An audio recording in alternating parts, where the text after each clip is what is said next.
All right. Welcome, everybody, to another Microsoft Unboxed pod. I'm your host today, Kareem Anderson. I'm joined by. David Allen. Hope everybody out there is doing well. Hope everybody's had a good start to September. And I'll throw one out there. I've got a birthday next week. So we talk about this drinking thing. If I show up next week a little sideways, you'll understand. Yeah, we are in episode 31. We're hitting the big 3-1 these days. I don't. I'm assuming David's birthday is coinciding with that. So everyone wish him a happy 31st. That's right. Only 31, folks. Right. This is his what 10th 31st birthday. We'll just leave it at that. That works. Yeah, we are here. I'm back. I've survived IFA and Berlin. A little bit sick, but otherwise very healthy. And here to talk about Microsoft news. There was a lot of news that we covered last week from the event. A lot of PC chip stuff. So read that. We're not going to really rehash any of that. Just know that Intel launched its Lunar Lake stuff. We have yet to see how those perform, but apparently they're going to be very good. At least compete enough with Qualcomm. Qualcomm also released some cheaper. I think the X Plus is the chip to help kind of usher in lower cost devices. There was a lot of talk about that kind of stuff. AMD also has a new chip as well. Again, we will be getting some of those devices. We'll be reviewing that. We'll be writing about that on the site. But in the week of actual news, which was again relatively quiet for Microsoft, we do have some headlines ahead, which we'll be talking about. Google and the Wayback Machine partnering up. So search upon search upon search. We'll be talking about Adobe's press release about updates coming to Premiere, After Effects, and some other of the apps in the suite. Apple also launched a bunch of new hardware for the, I believe, iPhone 16, Apple Watch 10, and AirPods 4. We'll briefly cover that because why not? We were bored. I wrote a piece about a surge in tech layoffs and how that could be a red flag for investors in the market in general. For those of you who've been keeping up with the site, you understand that it has been really bad for tech and gaming over the last couple of years. We're going to get into what that might mean in the future. Microsoft, speaking of layoffs, also decided to lay off more people from the gaming division this week. 650 people. We're going to get into what that means for the company perceptually and what our opinions are on that as well.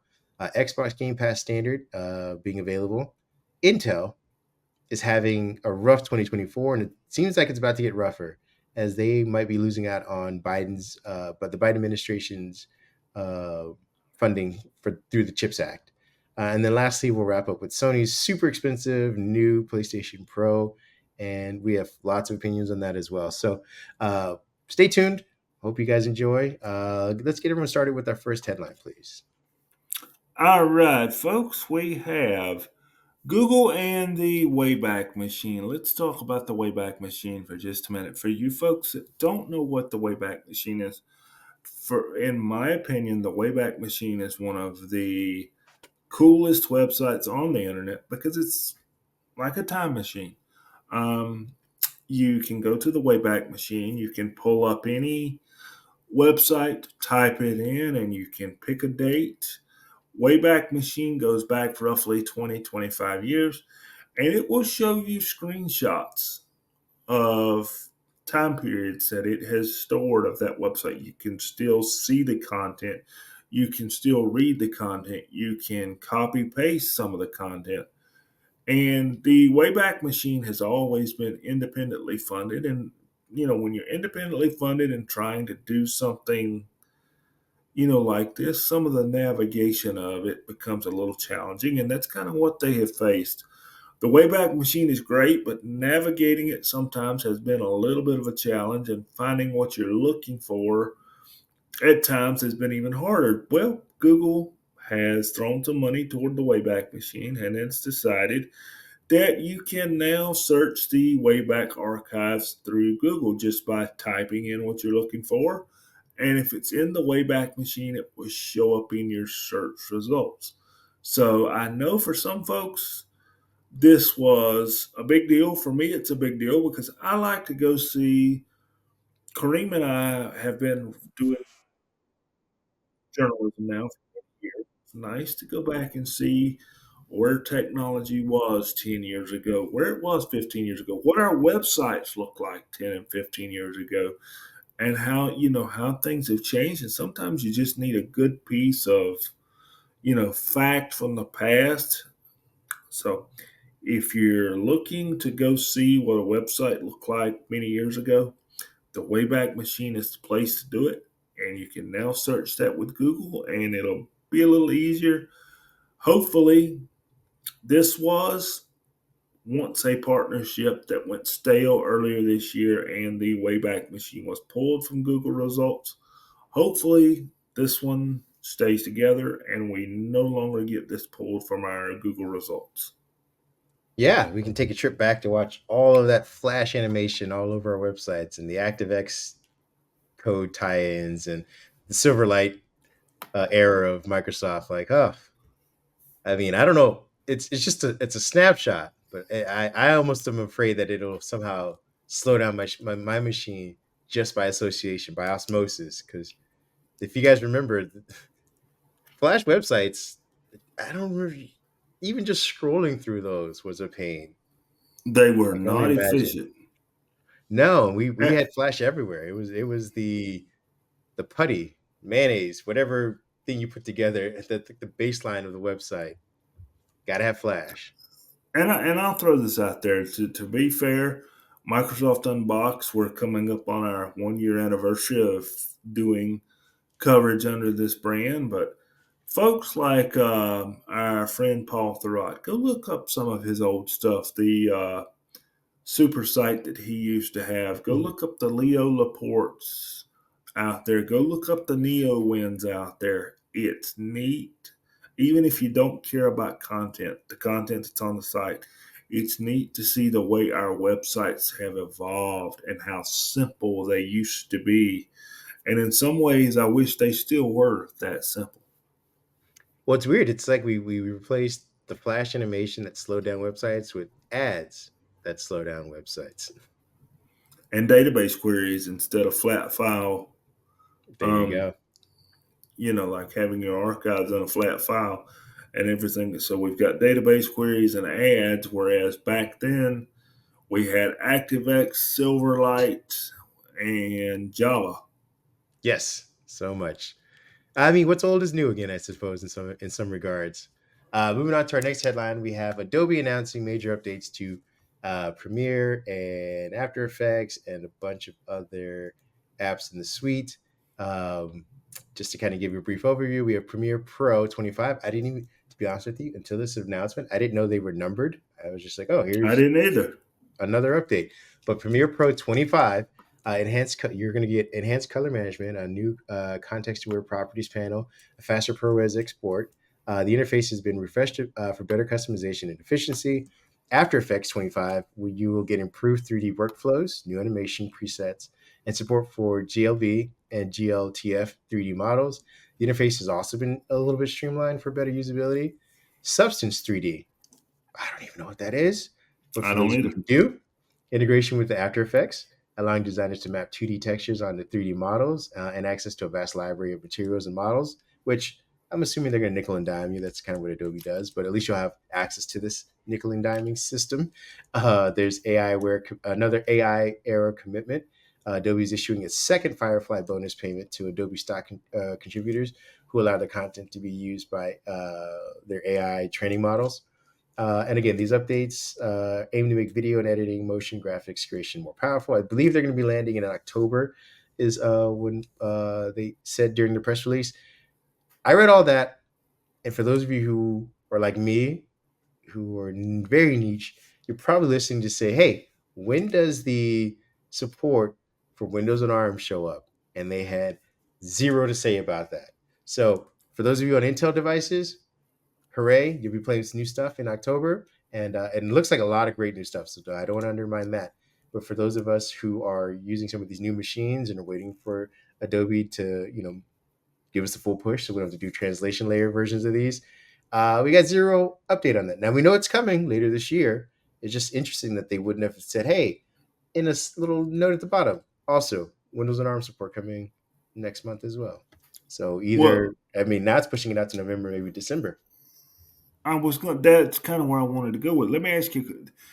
It bothers me that they're doing these. I don't want to say bigger updates, but this is certainly more than a security patch. Um, that they're doing these updates, and yet we're not seeing the ARM version come out, because to me that would be more stuff to have to figure out to make ARM compatible. So, I'm not a big time developer, so somebody explain to me why you continue to add what appear to be decent features to your Intel product, but you don't have an ARM version to show for it. Is it not harder to continue that ARM version when there's more there to do? If I don't get that. if I had to play devil's advocate and be in the company, and again, amateur looking on the outside looking in, there are timelines and there are different teams. I'm sure the Adobe team for Windows and ARM is probably maybe a guy like me and a guy like you, and that's it. And they're saying, hey, you guys get it done whenever you can. And then their Intel guys are probably hundreds, if not thousands, of Uh-huh. developers all working at once. And what they do is, and I'm sure a lot of these features have been in engineering and development for a couple years. They've hit their milestones. They've been testing this stuff on Intel devices. And so they were like, you know what, our roadmap, we've achieved it. You know, the Windows and ARM guys, they're achieving their roadmap, but it runs parallel to ours. So they're never really going to converge because the audience for both aren't the same. We can't wait on the Windows and ARM guys because our Intel guys, our Intel audience, are waiting on these things. And we have to keep up with Final Cut and DaVinci Resolve. So they'll eventually catch up to us at some point. But we got to keep plowing ahead because we have a much larger audience, much more people that are paying for these features. Let's get it out to them first and let the Windows and ARM guys catch up when they can. That's my business acumen for this, if I had to And guess. you're probably right. My one concern would be I hope this doesn't lead to a fractured type setup where your ARM folks have always got a different feature set than your Intel or even your Apple folks. So I hope in the development room in the programming office these features might be a little closer than what we think. Yeah, that's a good question. I'm hoping. Yeah, I'm hoping they're with at least in the same year cycle. I get it if it's 6 months out, and it's going to be frustrating until the Windows and ARM audience is comparable to the Intel audience or replacing it. But if it's like, hey, Intel comes out with this in October and the Windows and ARM guys don't get it till February, March, I'm okay with that because I Yeah, I'm okay understand with that, like, that. hey, this is, you guys are working at different time frames. Until the Windows and ARM is like, hey, you know what? We are the majority audience. You need to get it out to us first. That makes more sense as the company goes and how they allocate resources and things like that. So I'm not too upset right now. I just want them to get this version out because I know we're testing these devices. The translation layer of Photoshop does decently. I can only imagine when they get the full support what it'll be like, and then when we get all these new additional features as well. Intel, to Adobe's credit, they are coming out with their Lunar Lake stuff. So, and they have NPUs as well in addition to that. So if you're already in the Intel universe, you're just going to go upgrade to a new device that is feels very similar to your old device that's an Intel powered one. This all this new stuff that's coming out in October will just work well and probably use less battery resources than your last device. So there's that. Let's move on to our Apple announcement. Let's get that Yeah, let's get that little elephant out of the creature out room. of the way. Well, let's go ahead and get the little creature out of the way on the Microsoft website today. And I'm Now, saying that, as you guys can guess who picked this headline. yep. A I picked resident this headline. Apple fan. Yeah. I picked this headline for a couple reasons. One, Apple does deserve a little coverage for a new product. I'm not, knocking the fact that we do now have the iPhone 16, the Apple Watch 10, and the AirPods 4, and of course there is the 4 and Pro 4 and 4 Pro with the, I'll go ahead and say it, the noise cancellation is in the 4 Pro, so you're going to pay more money for that. I'm going to hit this. I'm going to hit the highlights here pretty quick. We have the Okay. iPhone 16, the iPhone 16 Pro, and the Pro Max. I know we're all surprised by that. The Pro Max is hitting you up with a new 6.9-inch screen, the largest screen so far on an Apple phone. We have the new A18 chip that is empowering these phones. Of course, we have new camera features for these phones. We have the Apple Watch 10, 10 years of Apple Watch. Congratulations to Apple there. That watch has the largest watch face that has ever been put on an Apple Watch. It is an OLED screen. Let's see, we mentioned the AirPods and the AirPods 4, or the AirPods 4 and the AirPods 4 Pro. The AirPods 4 are 129. The 4 Pros with the active noise cancellation, which I suspect is what most people are going to go for. Those are 179. And let's see, we have pre-orders started this week with the announcement that came Tuesday. And these devices are expected to be widely available this upcoming week, September 20th. Now, I'm also going to throw in Apple Intelligence was talked about. Apple said, in the typical Apple fashion, these phones are our best ever. They're our fastest ever. They have the best screen, the best cameras for, I'm being a little Tim Cook Jr. here. The best things for capturing your memories. I get it. You still have no AI, and they confirm that it's coming sometime. October, November, maybe. The AI is not available at phone launch. I want to make that clear. If you're buying the phone thinking, well, I'll finally get that Apple Intelligence, it's coming in a later update. October has been mentioned, but there has been no concrete date or anything put out. And I'm going to say it. I have been waiting to say it. Everybody made a big deal over the AirPods now having USB-C. I think most of our headsets and earpods have had USB-C for a few years now, unless you're an Apple person. Now, Apple, hello, what are you doing? I feel like we're doing the same thing every year where the screen's a little better, the chip's a little better. I'll give you Apple Intelligence. I'll give you that. That adds to the You can give it to them, but they're not experience. going to give it to you. No, they're not going to give it to me. But I feel like Apple is not changing the experience. And before you Apple fans hear this and blast me in the comments, I'm going to say folding phone, flip phone, circle to search, Google Gemini, Microsoft Copilot. We've had it, most of it, not all of it, most of it for at least a year. We've had it available to us. At least when Samsung is bumping the specs on their S24s, at least when Google Pixel is just now came out with the Pixel 9s, there is something there to change the way I compute with the folding phones, with the Pixel Fold, with the Samsung Fold, with the flips. There's a reason there other than just a better camera to go buy a device. Come on, Apple.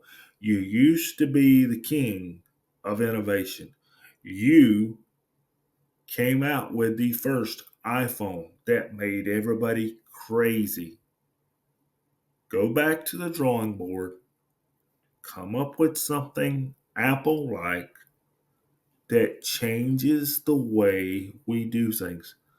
A folding phone, a flip phone, a folding tablet, a folding iPad would be a good place to start. I feel like Apple has rested on its laurels long enough, and they have collected the Apple tax from the Apple fans for many years now, and they're just not giving back enough to us consumers. Sorry. Okay. No, hey, that is one perspective, and you have now put me in a box. I'm telling everyone who's listening, I feel very uncomfortable with what David has done for me right now because I'm going to speak Uh on behalf oh. of Apple and Apple users in Oh. general. Yeah, here it goes.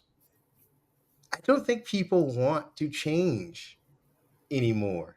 The way they compute, the way that they I, do things. I think they've you're settled not into wrong. boxes, and I think Apple's realized that they have a machine that just moves unabated and just churns out a certain number of things and a certain number of hardware, a certain number of features.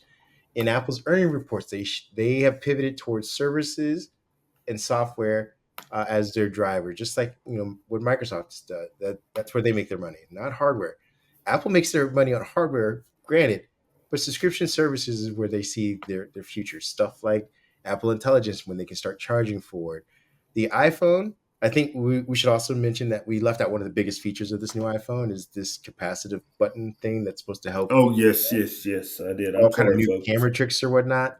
It's not going to. I think it's going to probably perhaps annoy people because it's pressure sensitive. So you have to like push, then push a little harder to take the picture, or push and then scroll and scrub across for focus. And I think it's going to be more difficult for people to use than necessary. I think people who are camera people will love it. People who don't probably won't. Same people who don't use the action button currently may not use this camera button to its full capacity, pun intended, the way that Apple has designed it. But anyway, that's your upgrade if you're going to be upgrading or changing. Back to the argument is again, people are already upset. I think when they have to upgrade or family members get them new stuff and their phone is slightly bigger than their last phone because they got used to a case over the last 2 3 years and now they have to go get a new case or remember the uproar over the 30 pin connector over the USB-C when Hmm. Apple makes changes just to change just the way that their phones connect to the people. They don't change the design, they don't change the computing paradigm, they just change the outer aspects. People throw a hissy fit. Imagine if they started introducing folding phones and people are like, I got used to the iPhone, I got used to the iPad. Now you're telling me that there's something in between that and this that I have to start getting used to. And does the OS work the same way? People are dying to merge the iPad OS and Mac OS. And again, people who use Mac OS love Mac OS. People who use iPads use it for consumption devices. They don't want the two to cross. That's not how they interact with these things. They don't, even if you're watching stuff on your Mac, you're watching it differently. You're watching it through the browser for the most part, and it isn't a binge worthy kind of experience. But when you're on your iPad, you're watching it through the app, and everything kind of fades away, and you can binge watch whatever you want on that thing. That's the experience you want. You can pick it up and you can walk around with it and watch in different rooms and stuff like that. That's what you want to do. When you're on your laptop, you're like, hey, I might watch something for a few episodes or whatever, but I am stationary, and I've consigned myself to that. And when I get up, I'm done with it. I'm going to move on to something else. Those are the kind of computing paradigms people are stuck in, and they want to be. I don't think Apple, I don't think Samsung. I mean, I appreciate it because I am a tech reviewer, and like you, I get bored of things. But I get the idea of iterative updates that don't, blast the whole thing that we're doing or blow it up in any discernible way for the sake of just doing it. That don't become an evolution of something that they've already been doing. So again, if Apple created a folding phone tomorrow, I feel like it'd be just like their Vision Pro. And to a certain extent, we're seeing that Apple Intelligence is kind of having a bumpy rollout. And you start pairing that up with more things that don't get, widespread adoption or wide praise off right out of the gate. You're gonna have three potential, bumpy things that are now going to start tarnishing the brand. You're going to be like, hey, remember when they did that thing and it didn't work, and they did that thing and it didn't work, or they did that thing and it was sort of kind of working but didn't. I mean, even with Apple Intelligence, they're just replacing Siri, and Siri is a 10-year-old, joke essentially. Siri, for all intents and purposes, hasn't really worked out, but they're going to try and evolve it, and we'll see if this is the last ditch effort. But this will be another notch that Apple can say, hey, remember that thing that Apple did that really didn't work out? They don't want too many of those, and you don't get those when you start experimenting. Cash flow. I'm gonna say two words: cash flow. Um, Apple was. I have a hard time even getting this out. Apple was smart with the way they have handled for cash flow, the way they have handled the USB C adoption. Mhm. Because they were last. So you have already purchased your laptop with USB C. You have Correct. already purchased other devices in your home with USB C. Your camera chargers are now USB C. Everything is USB C. So people, there is a popular tech reviewer like ourselves who has talked about this on their channel several times. They go on a lot of trips. You get tired of carrying multiple cables. So they essentially got you to purchase new devices for your entire family. Because if you've got a kid that had the old iPad, had an older iPad, you had a kid that you had passed down your iPhone to so they could watch content over Wi Fi. Well, those were lightning connectors. Well, we're packing for vacation, and last time we forgot little Susie's lightning charger.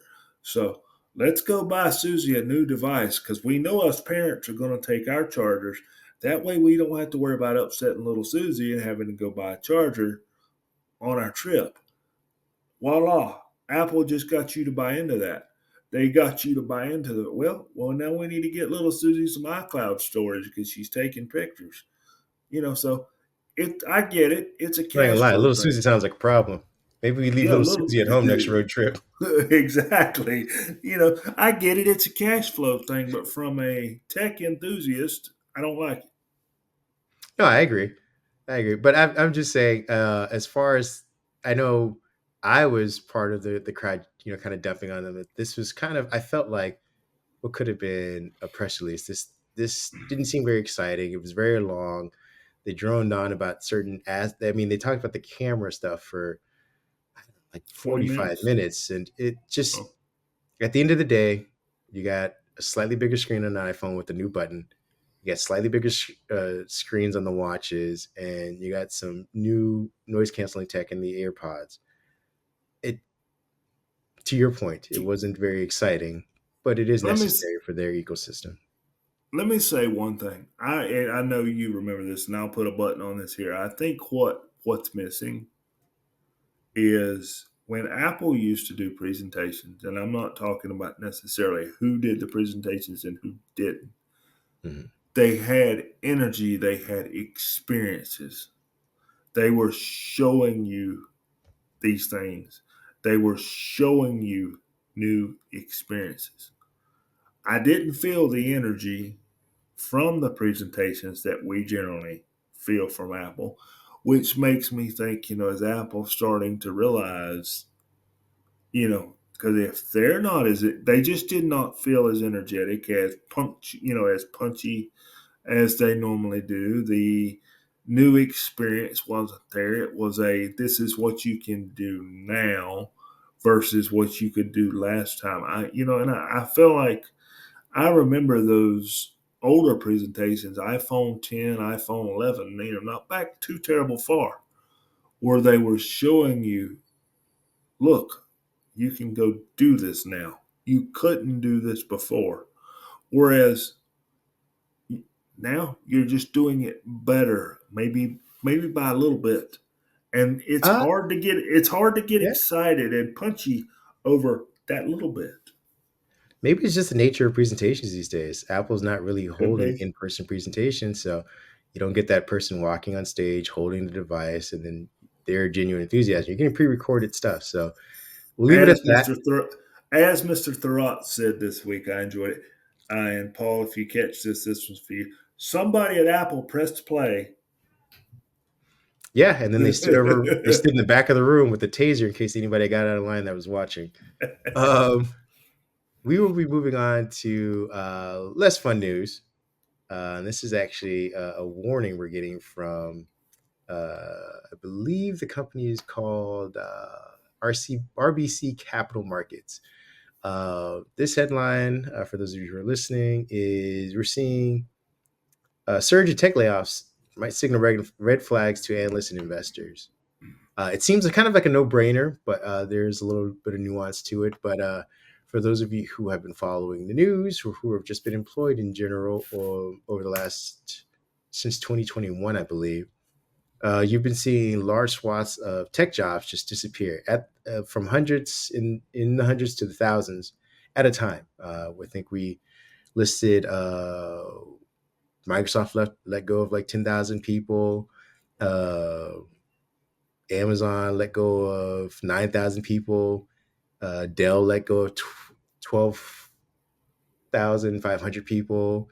I believe Intel just cut 15,000 jobs. So we're seeing large jobs. And this is just in tech, but we also want to incorporate gaming as well because there are large swaths of studios and publishers that are letting go of people. Anyway, uh, a recent note from the leading provider of financial services to the Royal Bank of Canada, RBC Capital Markets, warned the spike in tech related job layoffs over the past couple of years could have rippling effects outside of just the tech sector. So it isn't just like, oh, hey, my cousin who's a software engineer, it doesn't have a job. It's like, hey, he's no longer buying stuff because he's unemployed. And that's going to start having impacts across more markets. What the analyst said, quote, is what caught our attention was the spike in layoffs for technology companies, which wasn't as bad as those seen in late 2022 and early 2023, but otherwise rivals some of the worst spikes this industry has ever seen over time. What that equates to is that there were some big spikes in 2022 when companies, we reported were overcorrecting their binge hiring during the pandemic. Everyone kept thinking, "Oh, work from home is where it's going to be at. We're going to hire a bunch of people. We don't need to house them in an office or pay for electricity. They pay for their own internet, all that kind of stuff." But working from home is going to be a great, workforce. Then the pandemic sort of eased off, and people started kind of creeping back into the office. And now you had a mix of people in the office, people that were working from home, and you just had extra. I wouldn't say extra, but you had more employees than you necessarily had, and the demand for certain sectors, growth sectors that were in like e-commerce. Uh, what was it? I'm drawing a blank here. Uh, Food delivery, things like that. Were all kind of leveling back out. So when people were shopping, ordering stuff from Uber Eats, things like that, all going to the house, internet streaming as well, all those apps that everyone started rushing out and paying for to get all this content started leveling out when people started going back outside. Now the companies realized, all right, well, we need to trim our workforce in order to compensate for that. And there are a lot of companies also, I think the market also started talking about recession a lot. And so I think in addition to the overcorrecting, a lot of companies started preparing for that as well. So they fired even more people to kind of be leaner for this recession period that never actually came. Part of the report, I believe, is again, this are people that were covering this. Uh, like I had mentioned, Microsoft cut 10,000 jobs in 2023. And now I think they cut another 1,500 jobs in June of this year. Uh, Again, what this all boils down to is that over the past 2.5 years, uh, there's been a steady exodus of jobs versus the spikes that the industry normally sees. You'll have a bounce back in 20. You let go of 10,000 people. Typically speaking, a year and a half later, 4,000 of those 10,000 will get rehired. But instead, we're seeing 10,000 fired, another 15,000 or 1,500 fired, another 700 fired, maybe another 1,000 fired. Months after that, and that's going to have again a poor impact on the economy. What are your thoughts before I get into some of the rippling effects of this? You know, I hate to see anybody lose a job. And I know we have mentioned this before, but I think now is possibly an even better time to mention it. I get that layoffs are part of business. Restructuring sometimes is a part of business. But anytime a company lays off or gets restructured, it's the people, the employees that go without the jobs that feel the pain. The CEOs are making the comfort statements. Oh, we're with our employees. We support you. And I do exactly what you just did there. I roll my eyes. They're handing you your severance package and telling you the best of luck. We really hope we never hear from you again. That's essentially what they're doing. About the most you're going to get, if it even matters anymore these days, is a recommendation letter from somebody in the company that possibly did or did not know your name. Because they're not going to write a bad recommendation for somebody that they laid off and it's their fault that you do not have a job in most cases. And before I get too upset over this, because I know what you're about to talk about, and I'm a little bit upset in a different way over that, I feel like there needs to be some sort of repercussions for the people making these decisions that can just, somebody that lives, let me put it this way, and then I'll be quiet about it. Somebody that lives in a multi-million dollar home that sits in an office doesn't have to worry about paying their bills as much as, but now I know people that make millions of dollars do have to worry about paying bills. They just worry about it on a different scale. But it's different when you're talking about the person that makes 50 grand, 25 grand, 75 grand, 100 grand, 150 grand, even these days. It's life changing. Whereas you take the CEO or, the VP that pulled the trigger on this, they can probably make it. They maybe even be set for life. In some cases. Do they care? At the end of the day, do they care? No. Because what's going to happen, like you just said, they're going to fire you. Your desk is going to be empty for a little while. The next project is going to come along. They're going to put somebody else right back in that seat in a lot of cases. And we're going to go through this process again. Nobody pays a price. The stockholders feel it. The stockholders sometimes like it, sometimes they don't. But nobody pays a price except for your employees, for upper management, bad decision making, bad planning. That's why these people make the salaries they make. They should be better planners. Well, speaking of which, part of the reason why this report came out, or really, at least you covered it, is because this is a warning to investors. Apparently, we should note that the interest rates, the Feds are supposed to deliver a couple interest rates cuts. We don't know when Yep. exactly, but this is rumored. And what that means for people who have, no understanding or limited understanding, like myself, about this is that investors or companies take out loans to expand, to do R&D, things like that. But when the interest rates are high, they hold off on that, which may be leading Mhm. to part of the reason why a lot of these companies are contracting the way they are. We've been under high interest rates for a couple of years now, without any signs of relief. And so what investors are doing is they're also looking to dump their money into more defensive industries. And that means things that are a little bit more stable than what tech is right now, and without any sign of stabilization, is as far as we can understand, no potentials and growth beyond these AI efforts. We're going to start seeing investors pull their money, which means that these companies are going to have less money to play around with, to offer the idea, to pitch the idea, like, hey, I need more employees because we're going to try this new thing that could make us more money. Instead, investors are going to say, no, we're going to go into something that makes that has not been as fluctuating as tech has been over the last couple of years. And who Mhm. knows if they'll return at the levels that they were before, which means that those companies can now no longer hire you or hire you back or hire new employees. They're just going to say, all right, well, we have to stay lean, maintain where we're at. And maybe we task David with an extra job versus hiring a whole new person to start a whole new effort. So those are the real world consequences that they were warning people about.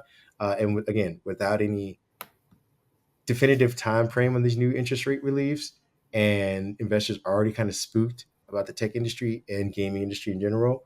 Um, the longer people are laid off from these industries without going back into them, again, will have these real world consequences when they have to get different jobs that pay different amounts. And you start to see the consumer aspect of that when they start buying differently than they were before. So things that were being sold or supplies and demands that were being sold in different quantities start to shift.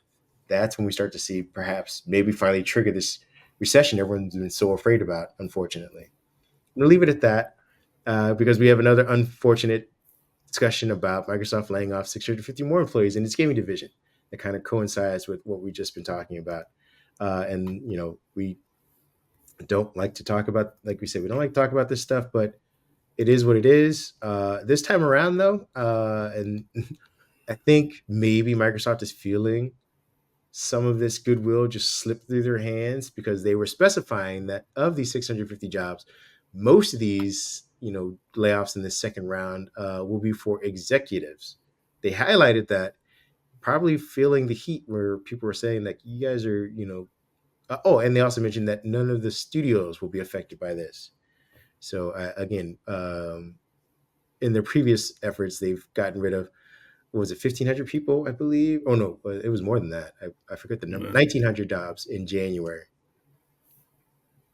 But they said that this time around, the impact will mostly be corporate and supporting functions, and that no game devices or experiences are being canceled. So if there were people that were working on the next Xbox or handheld or in the division for expanding the Xbox services, none of those people are getting fired. Uh, to your point, maybe this is the accountability fire. Maybe this is all of those, you know, C-level suite guys that led a bunch of divisions down the wrong path are now getting their comeuppance. Who knows? I'm going to jump in here and I'm going to be nice.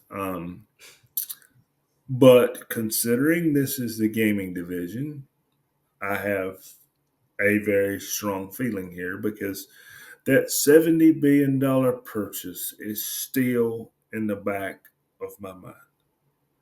I have a Microsoft, I love you. Our site is named Microsoft Unboxed. But I blame Microsoft and I blame our regulations as a country for what we allow to happen here. Somebody needs to explain to me how you can purchase a $70 billion company. You can make all these promises about jobs, etc., etc. And then, as a whole, not just as 650, as a whole, you are still allowed to fire these people with no consequences. I'm sorry. I do. And folks, I'm sorry. I don't get it. I don't like it. And to be blunt, it upsets me in a bad way. And I'm cleaning that up a little bit because I don't want to come across as inappropriate. I have a problem with any company that is doing mergers, buyouts, etc., that when you make this decision, you say, yes, this is what we're going to do. And then you're allowed to dump so many people basically out on the street to say, we no longer need you. We need some kind of not upper management necessarily accountability, like I just mentioned with the non Microsoft story. We need a regulation that says if you're going to do this, you are penalized in some way. Maybe you pay a fine, not a one time fine, because Microsoft would, somebody like Microsoft would sit down and get that in the finance office and they would figure out how to make that fine work for them based on the amount of salaries they pay, healthcare, etc. They would figure out how to make that work where giving those salaries would have been a better idea. So I'm thinking taxes. You put enough taxes on these people, enough penalties that okay for the next you fire these people, you can do that, but for the next 10 years it's going to hurt. Next 5 years it's going to hurt. And I feel like it should hurt, especially when you just spent 70 billion, made all these promises, and then, as you said, the goodwill for Microsoft and everything they told the DOJ, everything they told the EU, it's drifting away. And it has nothing to do with a product. It has nothing to do with a sales number. It has nothing to do with Game Pass subscribers, which we're getting ready to talk about. I feel like we've got to do something at a higher level. Our country administration, we've got an election coming up. I know there's strong feelings on both sides of that equation. We've got to do something to regulate these companies spending all this money to do something and then dumping all these people in response. I don't like it. It ain't cool.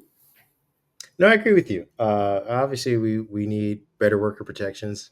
To your point, I also agree that it's these numbers need to be disclosed as part of due diligence. Like you should know Yes. that when you're about to acquire a company, how many people you're about to let go because of overlap, things like that, because that would help the regulatory bodies understand that you understand what the merging of your businesses actually mean. That you are prepared, that you've looked into the books of the company you're about to buy and understood like, hey, I know that Activision has these employees that we no longer need. And let the FTC know about these numbers. And if those numbers don't shape up, so again, you don't get fined off the bat. You can, if your plan is to fire 1,500 people, 1,900 people, 2,000 people, if you disclose that during this regulatory process, when they go over your books and everything like that, you're free to do it. But if you let go of 2,500 people and you said you're going to let go of 2,000 people, that's when those taxes and those fines start to apply. Because you said, hey, here we understand it's not going to be a peaceful transition, so to speak. It is going to be bumpy. We're going to have overlap. We're going to have to get rid of people. It's unfortunate that these people were working in a company before we bought them, and now we're going to have to let them go. But we're letting you know, as part of this acquisition, as part of what we're paying for, that is how many people we plan to let go. And if the FTC is okay with that, again, worker protections should be upright. If they say, you know what, our max is 5,000 people, and any large acquisition over 10, 20 billion, and Microsoft said, hey, we can abide by that. We're only going to let go of, and then you give them a 5 year time span too. You don't give them 1 year because then they'll just fire all those people the next year. You give them 5 years. We plan over the next 5 years to let go of 2,500 people, or 3,000 people, but it's well within under that 5,000. If Microsoft sticks to that, then everyone should be okay with that. But if they come out and say, hey, uh, we plan to merge companies, and maybe some people will get fired but some people won't, and then the next day you find out that the deal has been approved, $70 billion have been transferred accounts, and everyone's popping champagne, and then 2 days later we had to get let go of 3,000 people or 5,000 people. It's like, well, who did the FTC protect?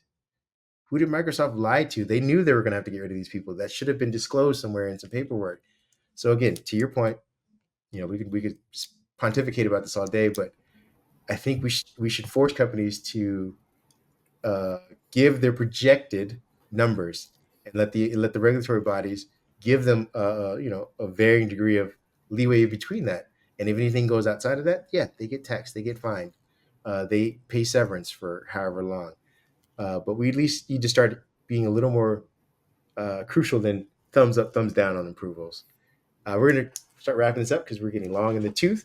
Let's get on to Xbox Game Pass standard. If you've been an Xbox fan after that last segment, you might be like, you know what, I'm done with Xbox. Screw the Microsoft guys. Well, it's possible because Xbox Standard also upset the regulatory bodies Ah, when this jeez. when this came out because we're taking away from consumers here. It's kind of what the way the regulatory bodies looked at it because we had just Game Pass Ultimate at the time, and we did have I think there was one Xbox Core or something that did not include the PC Game Pass, but Mm-hmm. Microsoft has been testing Xbox Game Pass Standard since last month. It was in the beta channels. We now have it as a full release. What Xbox Game Pass Standard will do for you is for $14.99 a month, you'll get access to roughly 25 games. in the library. You do not get, now make sure you hear this out, you do not get the cloud gaming. You do not get the PC Game Pass. You do not get EA Play if that's your thing. It's basically You 25 get, or so you get games. Go ahead. concepts of an Xbox Game Pass. Yeah, there you go. Concepts of an Xbox Game Pass. Kind of like the limited Netflix. Instead of watching it in HD, you're getting it in 480. Um, so, think about what you're doing here because, I read this and I actually read this twice. 14.99 Xbox Standard. 14.99.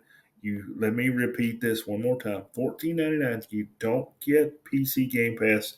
You don't get cloud gaming. You don't get the day one releases. Microsoft controls the 25 or 30 games that you do get as part of your Game Pass library, and you can probably guess that those are not going to be recent AAA titles. They're going to be older, 6 months behind. I saw a report that some of them may end up being as much as a year behind. So let me throw this out there. Right now, Game Pass Ultimate is 17.99, 18.99, something like that. The last bill I paid was still 16.99, so I think we're going up to 19.99 if I remember. All right, for $5. I know $5 is a lot in today's world and today's economic times, but for $5 more, you get the whole package: EA Play, PC Game Pass, and cloud gaming. Now, I understand that there are some people that just want to sign into their Xbox, play 3 or 4 titles. Maybe this is for you if those 3 or 4 titles are available. I understand that. But I really have a problem with where this package sits in relation to the price of Game Pass Ultimate. I feel like they're too close together. I feel like this should be at $9.99, somewhere along in there. And the Xbox Core, I think that is just the package that gets you online, should be somewhere between $4.99 and $7.99. And the Play should be Core at just a few bucks to get your console online, get your game updates, then you start getting your titles in the standard at $9.99. Then if you want the whole package, you're up to $20. And I think, I'll give Microsoft credit for what they're giving us in Game Pass Ultimate. I've been paying for Game Pass Ultimate ever since Game Pass Ultimate was a thing. As long as it stays this reasonable, I will do that. But if we keep kicking it up like Netflix style, people are going to start thinking about it because people, you're getting. I think if we go much higher, you're looking at half of a game. Do people want to buy a game every month? A lot of people don't. So it's something Microsoft's got to think about. I think we've got a tough balance here with all of these Game Pass packages to sort through. Whereas most people, I think, are just going to buy Game Pass Ultimate and be done with it. Yeah, no, you're right. I think they have bean counters that are probably smarter than you and I, who have figured out where the pressure points are for most people. I see this as a purchase less than for people who sit in front of a console or in front of a computer, and more for those Amazon Fire Sticks slash new smart TVs that will be coming with It's true. uh, Xbox. I think these are going to be easier for mom and pops to pick up at Walmart or at a Winn Dixie or whatever, to be like, here's a card I just got you to get you online. I know you got that new stick or whatever in the back of the TV. Hop on and start playing, just for this season or whatever. I think I'm gonna throw this up. I think standard here. I thought about this when I wrote this up. I think standard here is a bad name Agreed. because standard to me require is like you get a baseline of everything. Now, to your point, a lot of parents are just going to go buy the Fire Stick, or grandparents. The grandparents are going to buy the Fire Stick for the grandkids to have when they come to visit, for example. They're going to see standard. Well, that should have what I need because it says standard. I'm Mhm. thinking about people that aren't you and I. You know, what? And they get home. Look, grandson. Look, granddaughter. Grandpa, we can't play. Well, you mean they gotta have us get that ultimate pack? Well, dang. And you have to go, Gotcha. do it again. So, Little cloud Susie back gaming. at you again, asking for Yeah, more. little Should Susie have left came. her back somewhere else again. so, so maybe there needs to be a cloud gaming package for these as a choice. Like, you buy the Fire Stick, Xbox Cloud Gaming, X amount of dollars, bundle it in there, make it work. Because Oh, I that's don't know. all Maybe they're that inching that up towards that. Yeah. that's all that Fire Stick's going to do. It's not going to Mhm. play a downloaded Xbox game. So why not a package for Fire Sticks, smart TVs? Make it easy, Microsoft. Oh, I'm sure they're My working on it. my my dad is 71 years old. Microsoft or 70 years old. Microsoft, make it easy for grandma and grandpa to do this, and you will sell this stuff. All right, you heard it here first. The little Susie package coming up soon. There you We go. got another story. We're trying to get through this pretty quickly for you guys. We have Intel fumbling 2024 in grand fashion. Beyond um,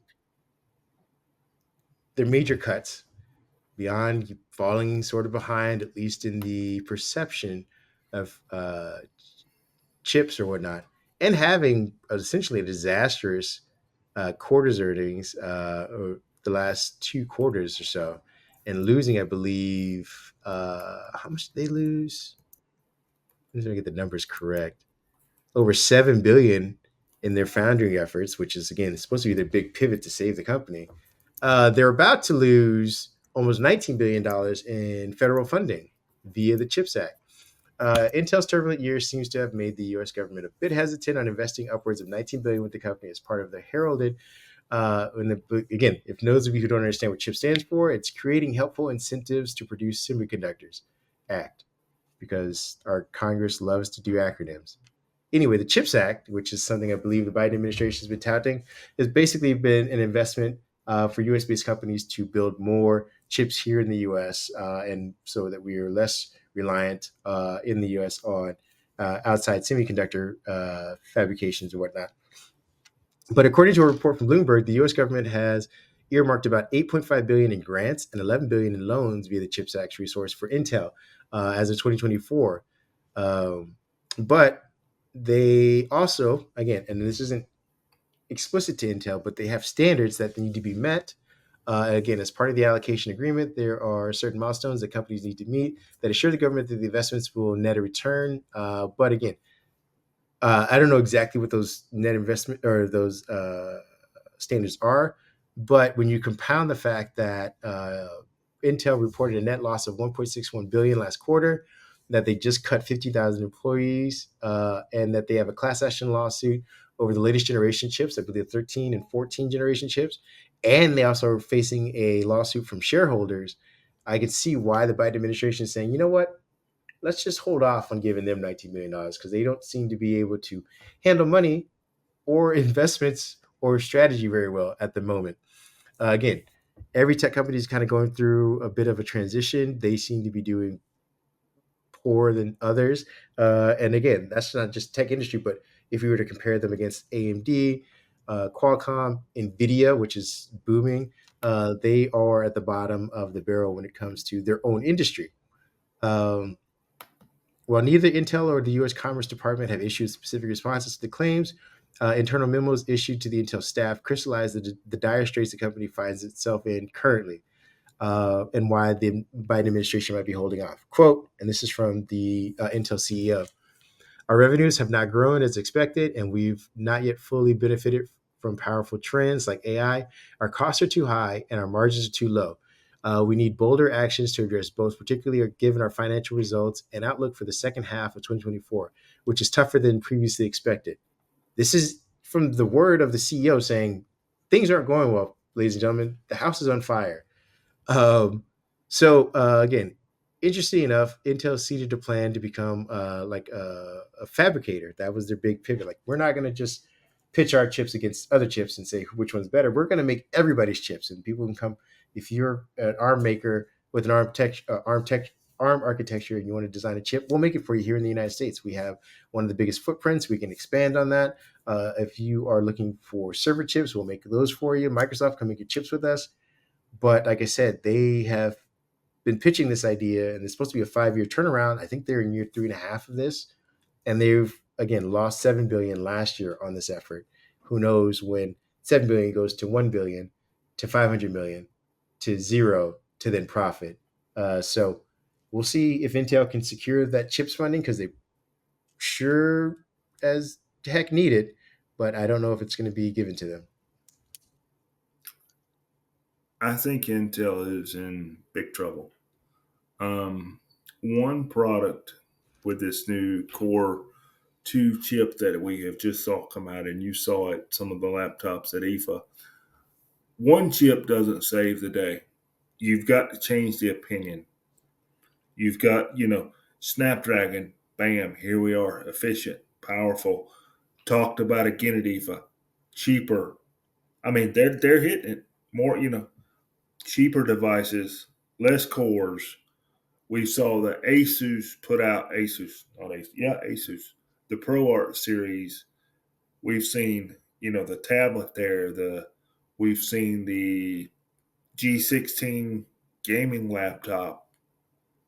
AMD's kicking stuff out that's more efficient, more powerful. People are having choices. Intel fumbled the ball several times here. It's not just one fumble. It's kind of like the running back on a football team. He gets one fumble. It's cool.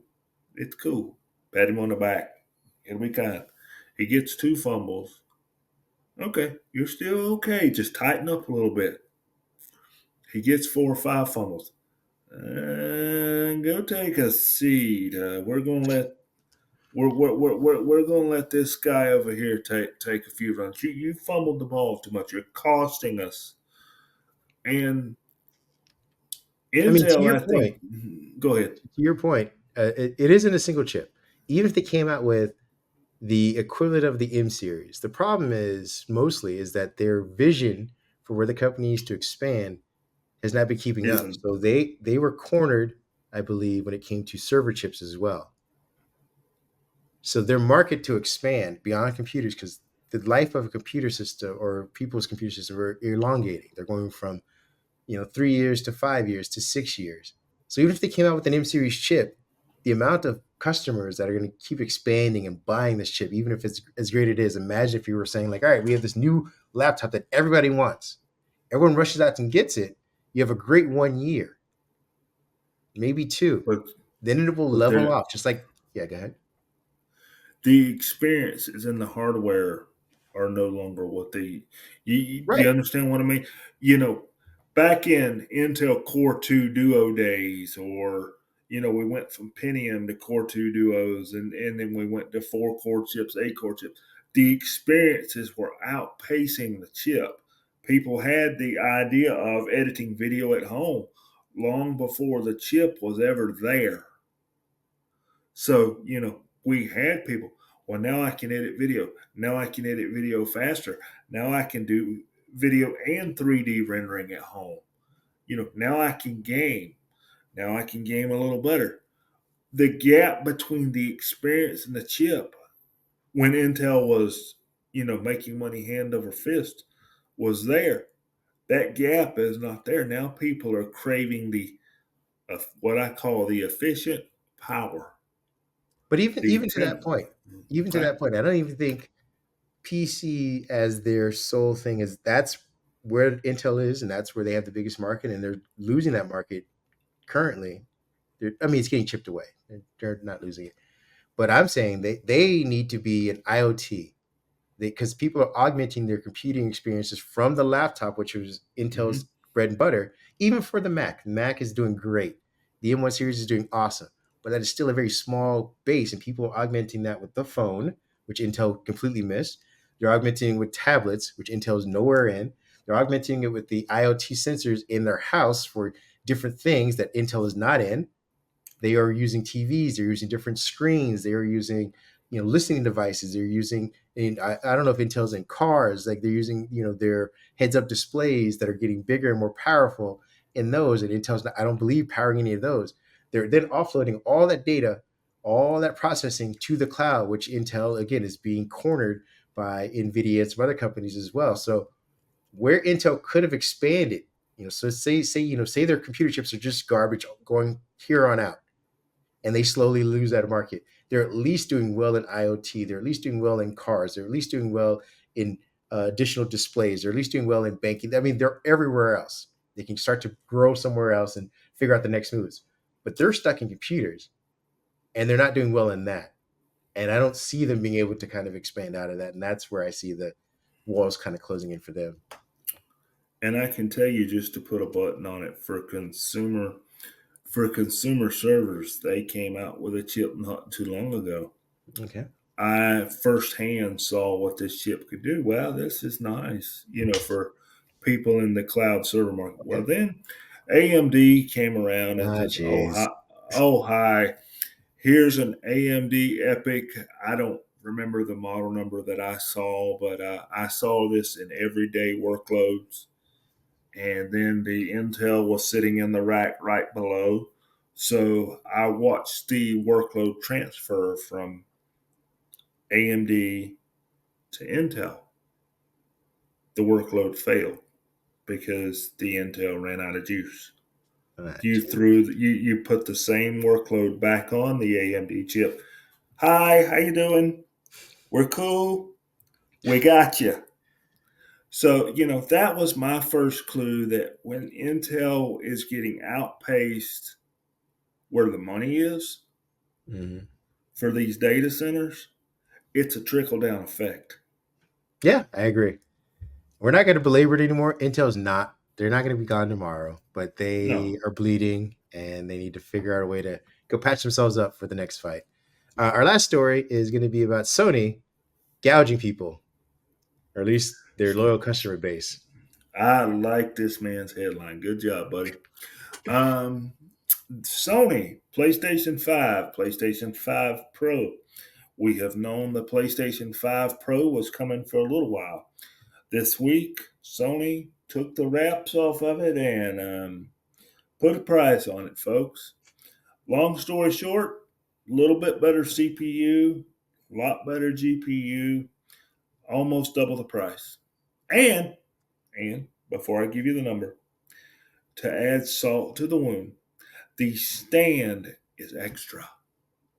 So, with all that info aside, the PlayStation 5 Pro comes in at a whopping $700. Now, the Sony fan base, unless you've been under a rock, and if you're a gamer, you know exactly what I'm talking about. The Sony fan base has shown their displeasure. Reddit, full of it. Forums, full of it. YouTube videos, full of it. Now, I agree with what another content creator said. They could have softened this blow with this $700 console with a better GPU, little better CPU. No disk drive in this one, by the way. You have to buy the disk drive separately. Hey, Um, what are we in 2013 again? Remember when well, Microsoft had that? Boycott, yeah. Well, pitchforks. Microsoft is getting ready to do that again with a new Xbox that's coming next month. You remember there's a diskless version Yeah, there they've been too. trying for 10 years to get us off the disc. So I agree with what another content creator said. The presentation of the PS5 Pro is part of the problem. There was no new title. There was no blockbuster title to say, look what the PS5 Pro can do. Look at how much better this experience is. Look at this 4K 120. You know, look at it, folks. It's fluid. It's, Look at how high the fidelity is. Look at how much better this experience is. They had nothing to sell me on the fact that I needed the Pro. So it felt like Sony just came in and said, well, we have outsold Xbox for a while now. We're going to put a price on this and just see what the market can stand because we're not worried about it.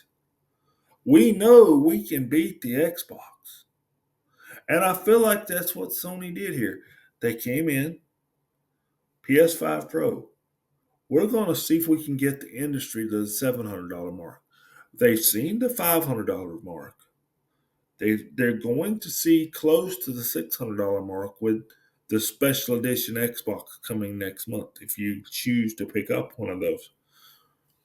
But $700. And I saw a post this morning I'm going to bring up where somebody said they had been a console gamer for the past 30 years. I feel you, buddy. I've been a console gamer. I am 45, almost 46 years old. I have been a console gamer for 40 years. But this person said if consoles as a whole reach $700, I'm out. And Linus Tech Tips, he did a fantastic job. He didn't have to roast Sony. That's not what he did. He could have. But he gave us a comparison.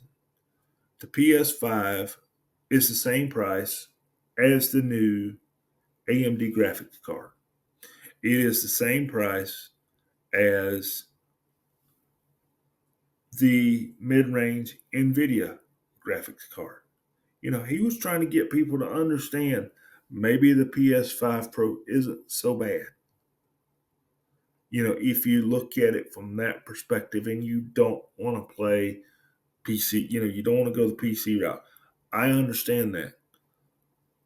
As a tech person, I understand where Linus is coming from. But this goes back to little Susie and Grandma. Grandma and Dang, Grandpa. I knew she would show her face again here. Yeah, she's going to show her face one last time here, buddy. Explain to a parent why they should buy the PS5 Pro.